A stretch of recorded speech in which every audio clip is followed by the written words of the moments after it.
Good evening, everyone. Myself Vedant Upadhyay, and today's our topic of discussion is cycles in biochemistry. जैसे कि आप सभी जानते हैं, हमने पिछले वीडियो में भी साइकिल्स को डिस्कस किया था एंड होप सो आपको वीडियो पसंद आया होगा, इसलिए तो आप दूसरा वीडियो देख रहे हो नहीं, ठीक है। तो इस वीडियो में हम 3 साइकिल्स को डिस्कस करेंगे। सबसे पहली है ग्लाइकोलाइसिस, सेकंड है क्रेब्स साइकिल एंड लास्ट में हम डिस्कस करेंगे ग्लूकोनियोजेनेसिस, ठीक है।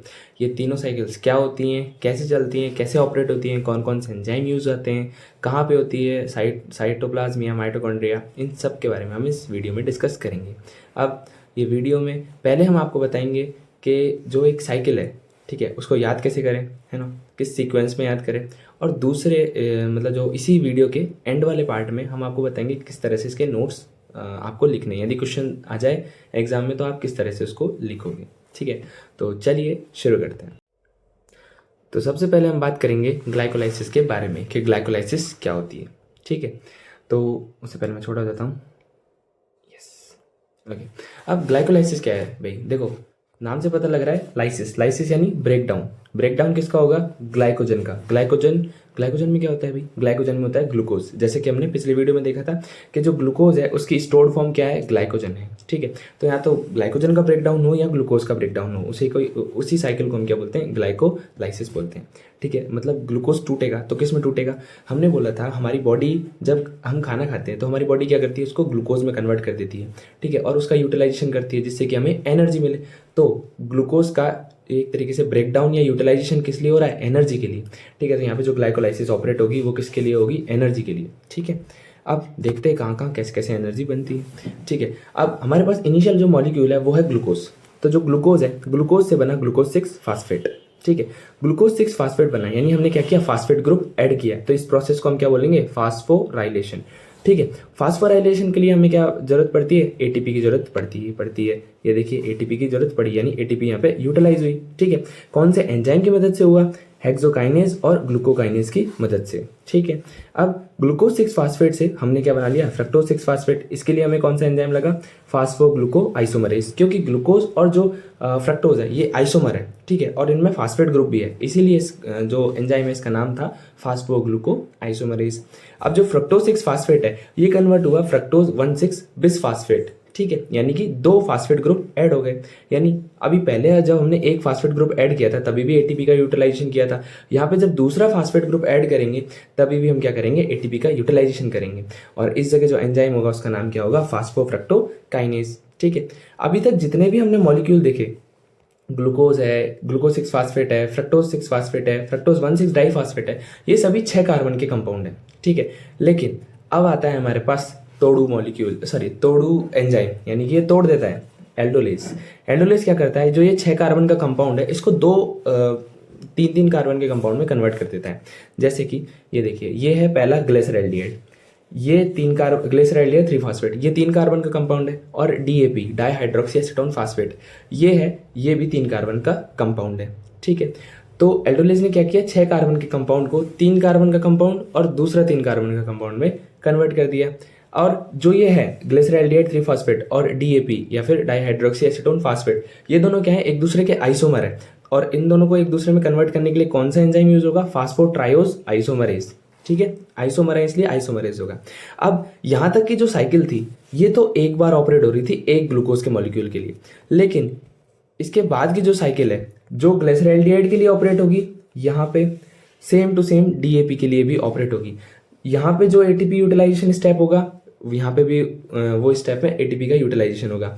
यहाँ पे जिस स्टेप में एटीपी बनेगा यहाँ पे भी एटीपी बनेगा ही बनेगा, ठीक है। तो देख लेते हैं भाई कहाँ कहाँ बन रहा है, क्या क्या बन रहा है, ठीक है। अब क्या हुआ?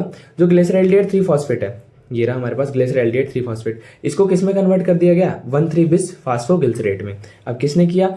ग्लिसरैल्डिएट 3 फास्फेट डिहाइड्रोजिनेज। अब मैंने कल एक चीज आपको बताई थी कि जो डिहाइड्रोजिनेज जो एंजाइम है जहां पे भी आता है वहां पे NADH का फॉर्मेशन होता है, ठीक है। तो क्या हो गया? यहाँ पे NADH का फॉर्मेशन हो गया। अब यहाँ पे एक NADH का फॉर्मेशन हुआ तो डीएपी में भी क्या होगा? एक NADH का फॉर्मेशन होगा ही होगा। तो टोटल कितने हो गए? 2 NADH हो गए भाई हमारे पास, ओके। नेक्स्ट हमने बात की जो 1,3 बिस फास्फोग्लिसरेट है ये कन्वर्ट हो गया 3 फास्फोग्लिसरेट में, किसकी मदद से? फास्फोग्लिसरेट काइनेज की मदद से, और यहाँ पे बना एक एटीपी, यानी एटीपी का फॉर्मेशन हुआ। तो यहाँ पे एक एटीपी का फॉर्मेशन हुआ है, तो डीएपी के लिए भी एटीपी का फॉर्मेशन होगा। तो टोटल कितने हो गए, 2 एटीपी हो गए, एक इधर बना और एक इधर बना, ठीक है, 2 टोटल एटीपी हो गए। 3 फास्फोगिल्सरेट है वो 2 फास्फोगिल्सरेट में कन्वर्ट हुआ, किसकी मदद से, म्यूटेस की मदद से। ओके, 2 फास्फोगिल्सरेट है वो फास्फोइनोल पायरुवेट में कन्वर्ट हुआ, किसकी मदद से, एनोलेज एंजाइम की मदद से। एंड लास्टली जो फास्फोइनोल पायरुवेट है वो कन्वर्ट हुआ पायरुविक एसिड में। और यहाँ पे कौन सा एंजाइम यूज आया, यहाँ पे आया पायरुवेट काइनेज, जिसमें भी एटीपी का फॉर्मेशन हुआ। तो टोटल यहाँ पे कितने एटीपी बने, 2 बार एटीपी बना ग्लिसरॉल्डिहाइड के लिए और 1 बार एनएडीएच बना ग्लिसरॉल्डिहाइड के लिए, और सेम क्या होगा डीएपी के लिए भी बनेगा। तो टोटल हमें कितने एटीपी मिले, हमें मिले 2 + 2 4 एटीपी और 2 एनएडीएच बने। ओके, और लास्ट में एंड प्रोडक्ट क्या आया, पायरुवेट या फिर पायरुविक एसिड। ठीक है, तो एक बार थोड़ी समराइज फॉर्म में लिख लें इसको, 1 मिनट। ये रही हमारी समराइज फॉर्म। हमने एक ग्लूकोज के मॉलिक्यूल को तोड़ा, ठीक है, उससे हमें क्या मिला, 2 पायरुविक एसिड के मॉलिक्यूल मिले, ठीक है, उसके अलावा 2 NADH मिले, उसके अलावा 4 ATP मिले। लेकिन हमने 2 ATP तो इनिशियली यूटिलाइज कर लिए थे ना, तो हम 2 ATP को क्या कर देंगे, माइनस कर देंगे, -2 ATP।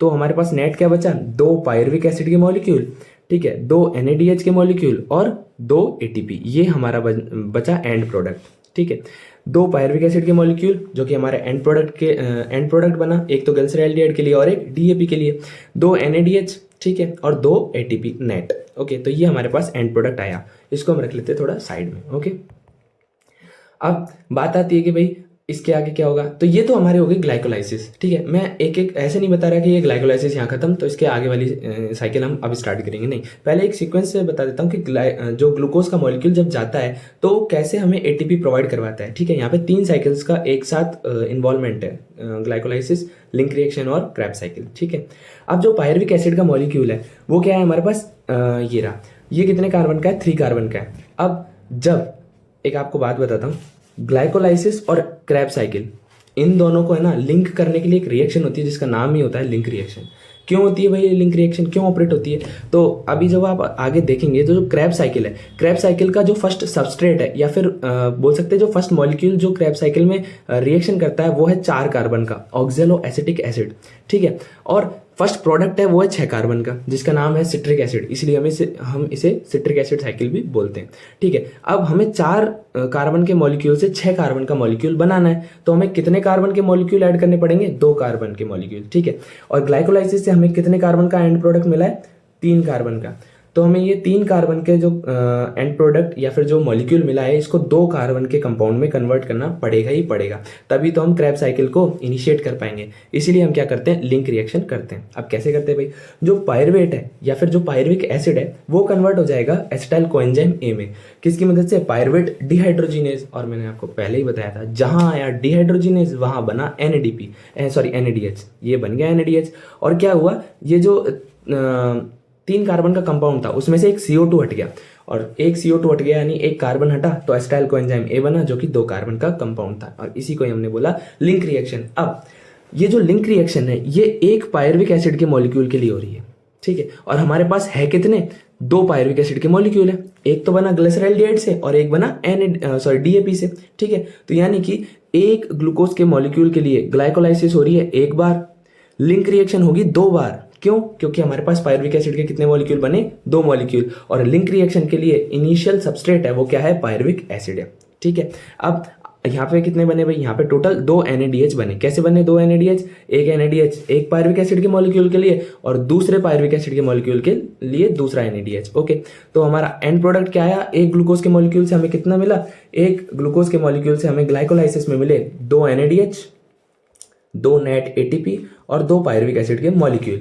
लिंक रिएक्शन से हमें क्या मिला, लिंक रिएक्शन से मिला हमें 2 NADH और 2 CO2। ये मैं एक ग्लूकोज के मॉलिक्यूल के लिए बोल रहा हूँ। ठीक है, क्योंकि 2 पायरुविक एसिड के मॉलिक्यूल जब जाएंगे तो क्या बनाएंगे, 2 NADH बनाएंगे और 2 CO2 बाहर निकालेंगे।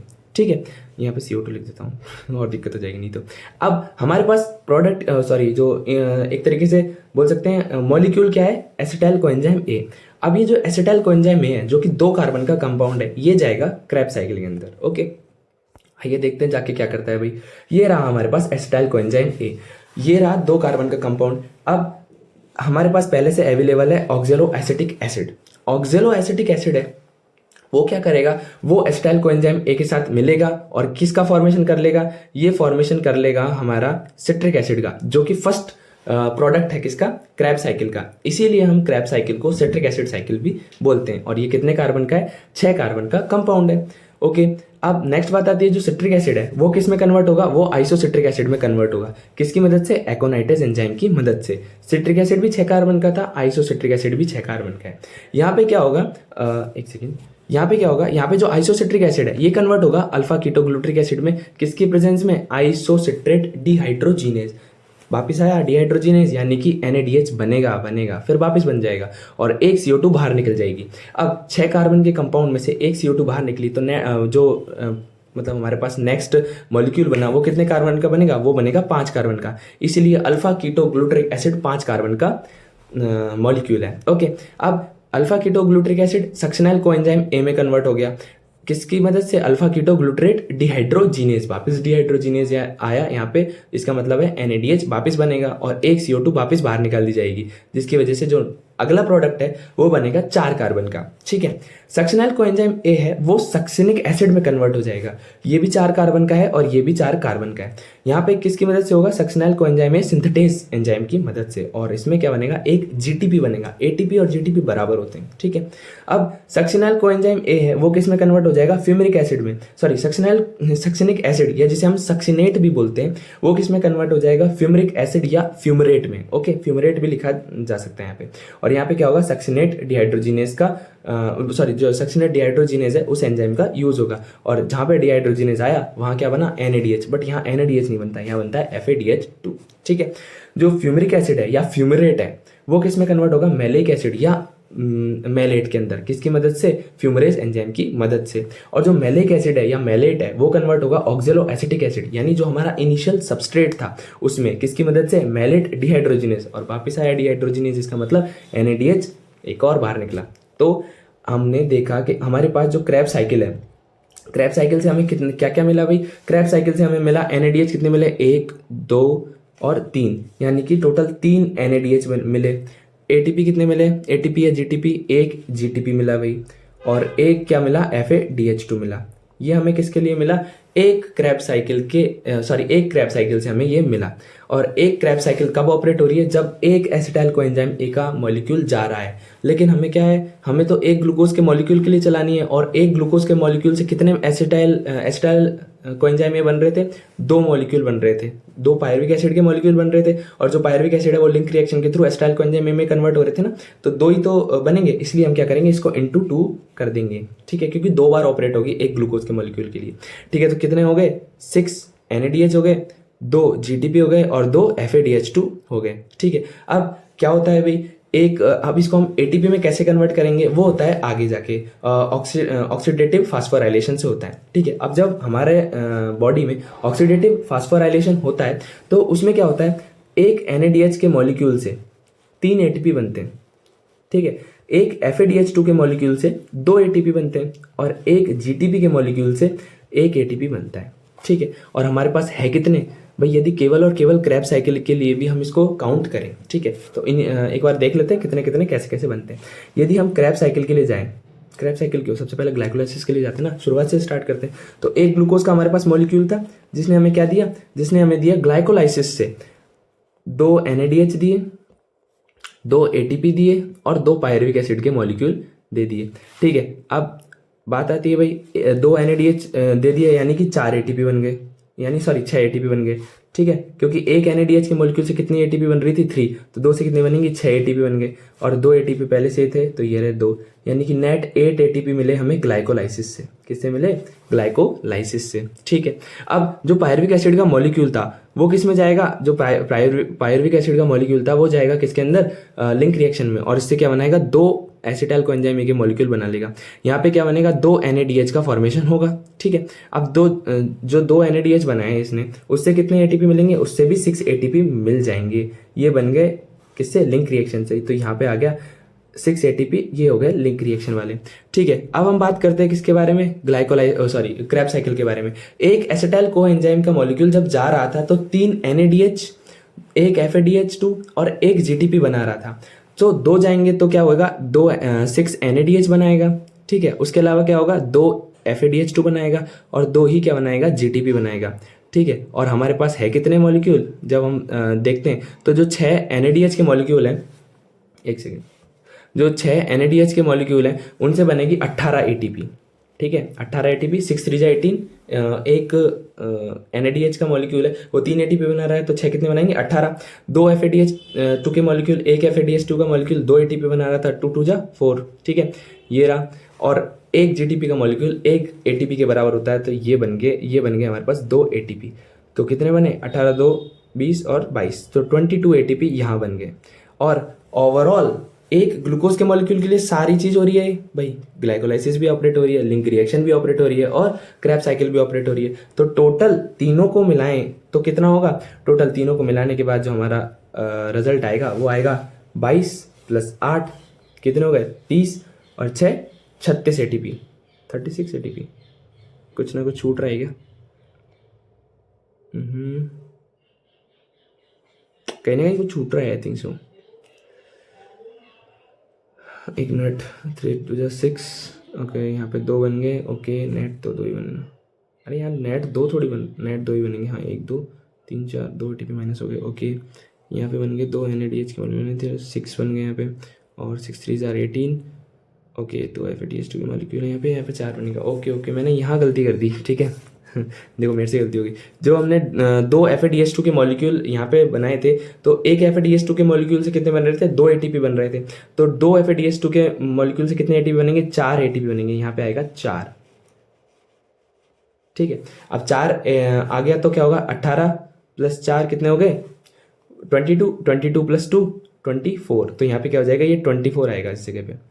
एक मिनट, यहाँ क्या हो जाएगा, ये 24 ATP आएंगे, और 24 + 8 कितने हो गए, 24 + 8 हो गए 32, 32 + 6 हो गए 38। जो ये अभी ATP का काउंट किया है इसको मैंने लिख भी रखा है, तो आप एक बार अच्छे से देख सकते हैं। मैंने जो गलती की थी वो 2 FADH2 को डायरेक्टली 2 FADH2 लिख दिया था, ATP में कन्वर्ट नहीं किया था इसलिए, ठीक है। तो हमें ये पता लगा कि एक ग्लूकोज के मॉलिक्यूल से टोटल 38 ATP बनते हैं नेट।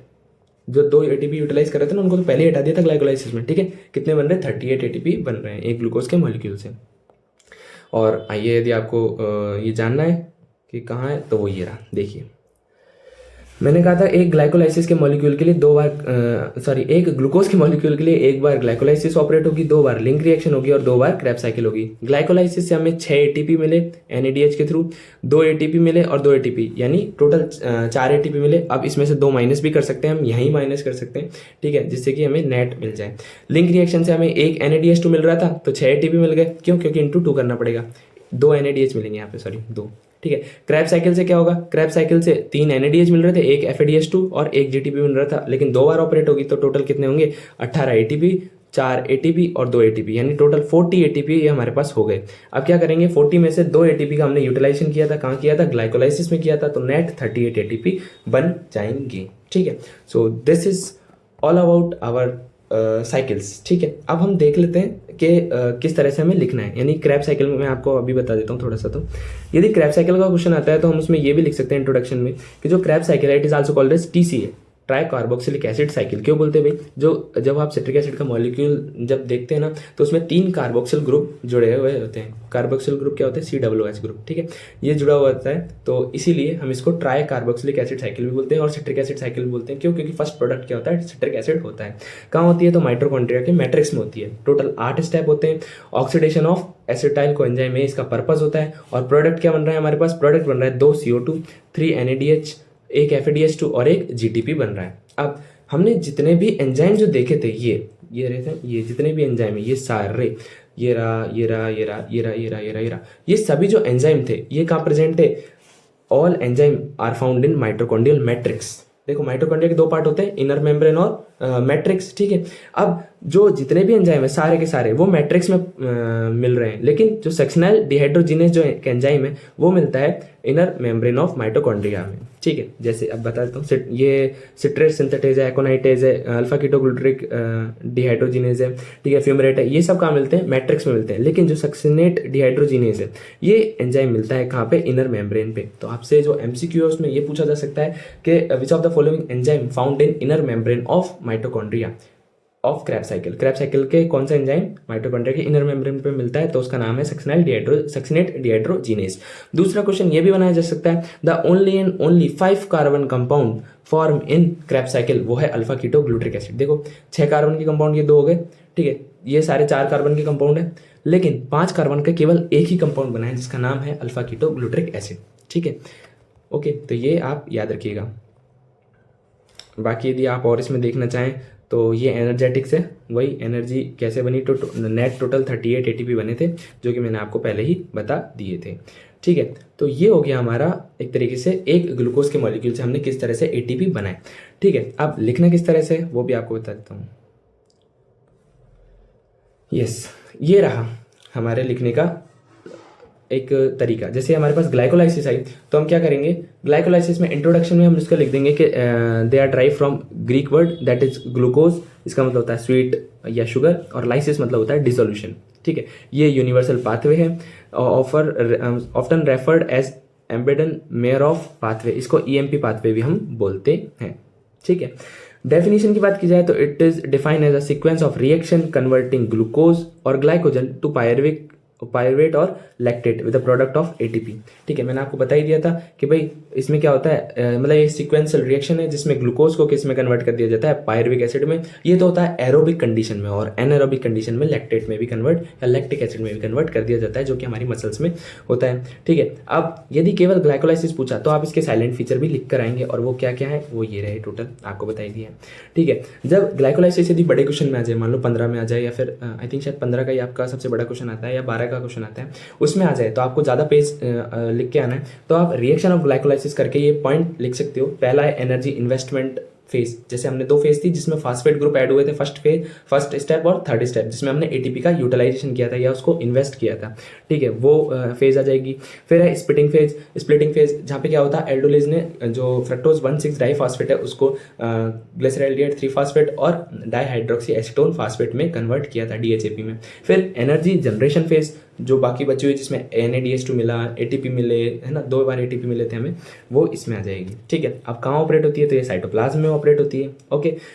यदि साइटोप्लाज्म में ऑपरेट हो रही है इसका मतलब हमें ऑक्सीजन की जरूरत नहीं है, इसीलिए हमारा प्रोडक्ट पायरुविक एसिड भी बन सकता है और लैक्टिक एसिड भी बन सकता है, ठीक है। ये हमारी वही प्रोसेस है जो आप बना सकते हो। फिर यदि ज़्यादा ही बड़ा लिखना है, वैसे मेरे हिसाब से इसकी कोई ज़रूरत नहीं है, बिल्कुल ज़रूरत नहीं है, ठीक है। एनर्जी इन्वेस्टमेंट फेज को आप अच्छे से एक्सप्लेन करके भी आ सकते हो, ठीक है।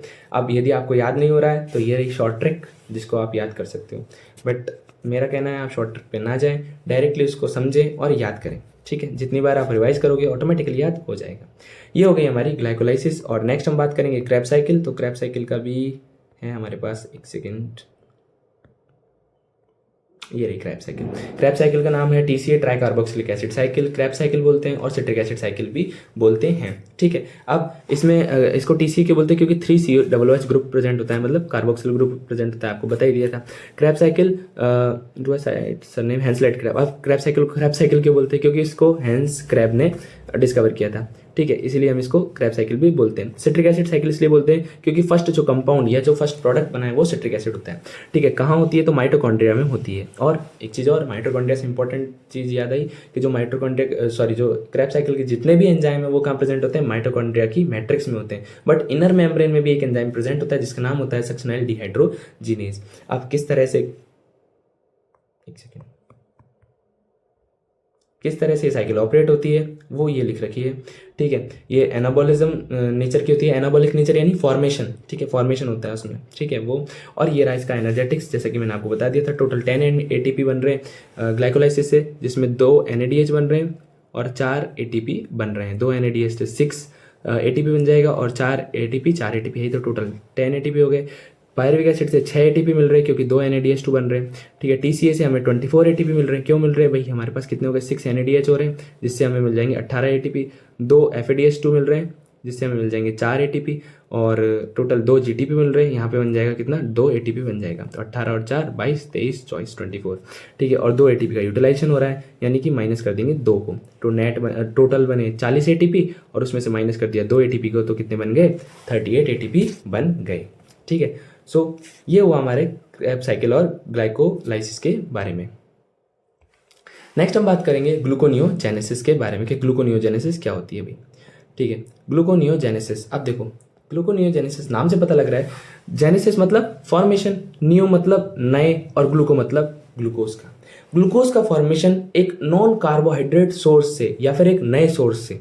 ठीक है, अब नया सोर्स क्या हो सकता है भाई, प्रोटीन हो सकता है, ठीक है, और कुछ भी हो सकता है, फैट हो गया, इन सब से जब ग्लूकोज का फॉर्मेशन होता है तो उसको हम बोलते हैं ग्लूकोनियोजेनेसिस। अब आप एक बात बताओ, हमारे पास बॉडी में कार्बोहाइड्रेट, जो हम खाना खाते हैं वो कार्बोहाइड्रेट होता है भाई, चपाती खाई, कुछ भी खाया, कार्बोहाइड्रेट है सब में। ठीक है, थोड़ा बहुत अमाउंट फैट का होता है बट कार्बोहाइड्रेट भी होता है। ठीक है, कार्बोहाइड्रेट मेन होता है। लेकिन अब ऐसी कैसी कंडीशन आ रही है बॉडी में जब भाई कार्बोहाइड्रेट ही नहीं है, कि हमें ग्लूकोज प्रोटीन से, फैट से बनाना पड़ रहा है। तो ये 2-3 फेजों में आती है, जब हम मसल्स बनाते हैं, डोले शोले, ठीक है, जब हम मसल्स बनाते हैं तब होती है, या फिर जब हम फास्टिंग करते हैं। ठीक है, भगवान को खुश करने का ट्राई करते हैं, भगवान अच्छे एग्जाम जाए, है ना, तो क्या करते हैं हम उसमें भगवान को खुश करते हैं, ऐसा बोलते हैं। बट बात ये, अब ग्लूकोज का फॉर्मेशन हो रहा है तो किससे होगा, ये होगा non carbohydrate source. Pyruvic acid भी नॉन कार्बोहाइड्रेट सोर्स है, पायरुविक एसिड है, यानी कि एटलीस्ट कार्बोहाइड्रेट तो नहीं है। तो अब आप देखोगे ये रही स्टेप, ये ग्लूकोज 6 फास्फेट, फ्रक्टोज 6 फास्फेट, ये इस तरह से चल रही है। यदि ये ऊपर से नीचे आती है, यानी ग्लूकोज से पायरुविक एसिड बनती, तो ये हो गई ग्लाइकोलाइसिस। और यदि ये पायरुविक एसिड से ग्लूकोज का मॉलिक्यूल बना रही है तो ये क्या हो गई, ये हो गई ग्लूकोनियोजेनेसिस। तो आप बिल्कुल बोल सकते हो कि glycolysis and gluconeogenesis are reversible, मतलब रिवर्सिबल नहीं, एक इनवर्स, टोटली इनवर्स होती हैं। क्या होता है भाई, जो पायरुविक एसिड है, बस इसमें एक स्टेप ऐड हो जाता है, ये ऑक्जेलो एसीटेट वाला। यदि ये हटा देना तो सब कुछ सेम ही है भाई।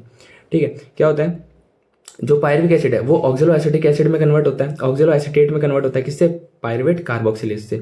ठीक है, जो ऑक्जेलो एसीटेट है ये पीईपी, फास्फोएनोल पायरुवेट में कन्वर्ट होता है। ठीक है, जिसका एंजाइम क्या होता है, काइनेज भी आप लिख सकते हो। ठीक है, फिर ये 2 फास्फोग्लिसराइड में कन्वर्ट हुआ, 3 फास्फोग्लिसराइड में, फिर 1,3 बिस फास्फोग्लिसराइड में कन्वर्ट हुआ, जिससे ये ग्लिसराइड या डीएचएपी, डाइहाइड्रोक्सी एसीटोन फास्फेट में कन्वर्ट हो गया आइसोमेरेज एंजाइम की मदद से। इन दोनों ने क्या किया, एल्डोलेज एंजाइम का यूज करके फ्रक्टोज 1,6 डाइफॉस्फेट बनाया। ठीक है, फ्रक्टोज 1,6 डाइफॉस्फेट से फ्रक्टोज 6 फास्फेट बना, फिर ग्लूकोज 6 फास्फेट बना जिसमें आइसोमेरेज एंजाइम का यूज हुआ, और लास्ट में बन गया ग्लूकोज। ठीक है, और हमें बनाना ही क्या था, ग्लूकोज बनाना ही हमारा मतलब हमारा एम था, या फिर एंड प्रोडक्ट जो था वो ग्लूकोज ही बनना चाहिए था। अब ग्लूकोनियोजेनेसिस क्या है अभी थोड़ा सा आपको बता देते हैं, और किस तरह से लिखना है वो दूसरी आपको पीडीएफ में बता दिया जाएगा। Gluconeogenesis means formation of glucose from non carbohydrate source, it is called as gluconeogenesis. Gluconeogenesis occur when carbohydrate is insufficient in meal, भाई कार्बोहाइड्रेट ही हमें नहीं मिल रही। ठीक है, तब हम क्या करेंगे, दूसरे सोर्स पे जाएंगे। ठीक है, हमारा मेन सोर्स है, यदि वो नहीं मिल रहा तो हम दूसरे सोर्स पे जाएंगे। ठीक है, सो प्रोवाइडिंग और मीट और fulfil the demand of glucose to the body, gluconeogenesis occur. हमारी बॉडी को कंटिन्यू एटीपी या फिर ग्लूकोज की जरूरत पड़ती रहती है। ठीक है, मेजर साइट क्या होती है, लिवर इसकी मेजर साइट होती है। ठीक है, ग्लूकोनियोजेनेसिस में कौन कौन से सबस्ट्रेट जा सकते हैं, तो देखो पायरुविक एसिड जा सकता है, अमीनो एसिड जा सकते हैं, ग्लिसरॉल जा सकता है, लैक्टिक एसिड तक जा सकता है यदि एनारोबिक कंडीशन है, और यदि लैक्टिक एसिड गया ना तो उसे हम कोरी साइकिल बोलते हैं। ठीक है, एक ऐसी या फिर हम ये लाइन आ सकती है, type of gluconeogenesis in which initial substrate is lactic acid.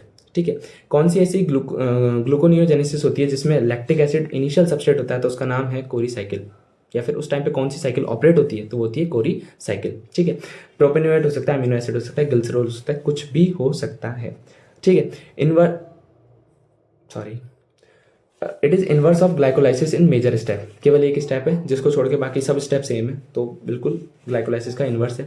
Gluconeogenesis help in clearing some metabolite product in tissue like lactic acid, glycerol, propanoate. अब ये भी बोल सकते हैं, जैसे हमें ना बहुत ज़्यादा एक मैराथन दौड़ रहे हैं ना, तो बहुत ज़्यादा लैक्टिक एसिड बन जाता है हमारी बॉडी में, जो कि पेन करता है। तो हमारा जो लिवर है वो क्या करता है, कहता है कि यार इतना सारा लैक्टिक एसिड बन गया, इसको क्या करें, एक काम करते हैं, इससे हमारा प्रोडक्टिव फॉर्म बना लेते हैं। प्रोडक्टिव फॉर्म का मतलब ग्लूकोज बना लेते हैं, जिससे हमें एनर्जी भी मिल जाएगी, और जो हमारा लैक्टिक एसिड है जिसकी वजह से पेन हो रहा है ना हमारे मसल्स में, वो भी रिमूव आउट हो जाएगा। ठीक है, अब स्पेशल होती है कोरी साइकिल। ठीक है, यदि लैक्टिक एसिड इनिशियल प्रोडक्ट लिया, लैक्टिक एसिड बनेगा कहाँ, ब्लड में ही तो बनेगा ना। ठीक है, लैक्टिक एसिड या लैक्टेट। ठीक है, ग्लूकोज का अब कैसे बनेगा लैक्टिक एसिड, एनारोबिक कंडीशन में, जब हमारी बॉडी जाएगी। बॉडी कब जाएगी एनारोबिक कंडीशन में, जब उसे ऑक्सीजन नहीं मिलेगी। जैसे हम कंटिन्यू भाग रहे हैं तो ऑक्सीजन की हमारी क्या डेफिशिएंसी हो रही है, हम ऐसे हाफ रहे हैं ऐसे करके। ठीक है, मतलब हमारी बॉडी में ऑक्सीजन की कमी है, जो हमारा ग्लूकोज है वो कंटिन्यू ब्रेक डाउन हो रहा है, लेकिन किसकी एब्सेंस में? ग्लूकोज की एब्सेंस में। और यदि ग्लूकोज की प्रेजेंस में होता है तो पायरुविक एसिड बनता है, ग्लूकोज के एब्सेंस में लैक्टिक एसिड बनता है। तो हमारी बॉडी में क्या बन जाएगा? लैक्टेट बन जाएगा। किससे? ग्लाइकोलाइसिस से बन जाएगा। अब जो लैक्टेट है ये जाएगा लीवर के पास। लीवर से यार मैं तो बन गया, अब मुझे हटाओ। तो लीवर कहेगा ओके, वो क्या करेगा? लैक्टेट से ग्लूकोज बना देगा, या फिर लैक्टिक एसिड से क्या बना देगा? ग्लूकोज बना देगा। किसके थ्रू? ग्लूकोनियोजेनेसिस के थ्रू। और जो ये ग्लूकोज है, लीवर कहेगा यार मैं दानी हूँ, मैं मेरे पास नहीं रखूंगा, मैं पूरी बॉडी को दूंगा। तो जो ग्लूकोज जो इसने बनाया है ये ब्लड में भेज देगा, जिसकी वजह से हमें हम री एनर्जाइज हो जाएंगे, हमें एनर्जी वापस मिल जाएगी। ठीक है। The Cori cycle involve synthesis of glucose in liver from skeletal muscle, lactate and reuse glucose. हाँ ठीक है, मतलब कि जो स्केलेटल मसल में जो लैक्टेट बनता है उसको लिवर अपने पास बुलाता है, कहता है आना बेटा मैं तेरे को कन्वर्ट करता हूँ अच्छी फॉर्म में ग्लूकोज में। ठीक है। और ग्लूकोज को वो वापस ब्लड वेसल्स में डाल देता है। ठीक है। अब किस तरह से लिखना है वो भी जान लेते हैं। ये रहा। ठीक है, एक सेकेंड। ओके, ये रही ग्लूकोनियोजेनेसिस। ये इसका आप इंट्रोडक्शन लिख सकते हो। कहाँ होती है? तो ये मेनली लिवर में होती है, बट सम प्लेस में रीनल कॉर्टेक्स, जो कि हमारी किडनी का एक पार्ट है, रीनल कॉर्टेक्स आउटर पार्ट होता है और रीनल मेडुला इनर पार्ट होता है। ठीक है, वहाँ होती है। ठीक है। अब इंपॉर्टेंस ऑफ ग्लूकोनियोजेनेसिस आप लिख सकते हो, ये रहा। ओके, नेक्स्ट है irreversible step in glycolytic pathway. ये आप रहने देना, इसको मेंशन ही मत करना क्योंकि इसमें थोड़ा सा दिक्कत है। हाँ, ये देखिए, gluconeogenesis enable maintenance of blood glucose when all dietary glucose has been absorb. ठीक है। अब ग्लूकोनियोजेनेसिस होता है वो कब यूज आती है? जब हमारी डाइटरी ग्लूकोज है वो सब खत्म हो जाता है, यानी ग्लूकोज भी खत्म हो गया, ग्लाइकोजन भी खत्म हो गया, सब कुछ खत्म हो गया, उसके बाद इसका यूज किया जाता है। ठीक है। अब किस किस तरह से हो सकता है भाई? पायरुविक एसिड से हो सकता है ना। उसके अलावा और क्या हो सकता है? हमने देखा था लैक्टिक एसिड से भी हो सकता है, अमीनो एसिड से भी हो सकता है। कहाँ होती है? तो लोकेशन देख लिए, मेनली साइटोसोल में होती है। अभी तो हमने बोला था लिवर में होती है, अरे लिवर की भी तो किसी एक सेल में होगा ना, और सेल के भी कहाँ होगा? साइटोप्लाज्म में होगा। ठीक है। और नेक्स्ट हम बात करते हैं कि सम प्रीकर्सर प्रेजेंट इन ओके, ऐसा नहीं है कि ग्लूकोनियोजेनेसिस के सभी चीज़ें, सभी एंजाइम्स कहाँ प्रेजेंट होंगे? साइटोप्लाज्म में नहीं, कुछ माइटोकॉन्ड्रिया में भी होंगे, बट माइटोकॉन्ड्रिया से बुला ली जाएंगे। कि जैसे होता है ना कि एक हॉस्पिटल में डॉक्टर कमी तो दूसरे हॉस्पिटल से बुला ली। ठीक, ऐसा बहुत होता है, जयपुर या CRUHS में आते रहते हैं। ठीक है। और ये रही हमारी जो स्टेप थी, पायरुवेट से ग्लूकोज का बनना, ये हो गया ग्लूकोनियोजेनेसिस, और ग्लूकोज से पायरुविक एसिड का बनना ग्लाइकोलाइसिस। ठीक है, एक ही स्टेप में हमने आपको दोनों चीज़ बता दी। अब कौन कौन से प्रोडक्ट हम यूज़ कौन कौन से सबस्ट्रेट हम ले सकते हैं? लैक्टेट या लैक्टिक एसिड, ग्लाइकोजेनिक अमीनो एसिड या केवल अमीनो एसिड, ग्लिसरॉल का यूज़ कर सकते हैं, प्रोपेनोएट का यूज़ कर सकते हैं। ठीक है।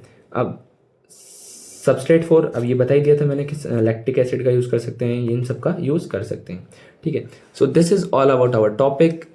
हमने आज 3 साइकिल्स डिस्कस करी। सबसे पहले ग्लाइकोलाइसिस, क्रेब्स साइकिल और ग्लूकोनियोजेनेसिस। हमने देखा कि किस तरह से हम इन्हें याद कर सकते हैं और किस तरह से हम इनको लिख भी सकते हैं। आपको ये दोनों PDF है वो हमारे Telegram channel nursing explorer PDF material पे मिल जाएगी, जिसकी लिंक हमने डिस्क्रिप्शन में दे रखी है, और हम उसको कमेंट बॉक्स में भी पिन कर देंगे। Thank you so much. If you like our video then please like, share and subscribe our channel. Thank you so much.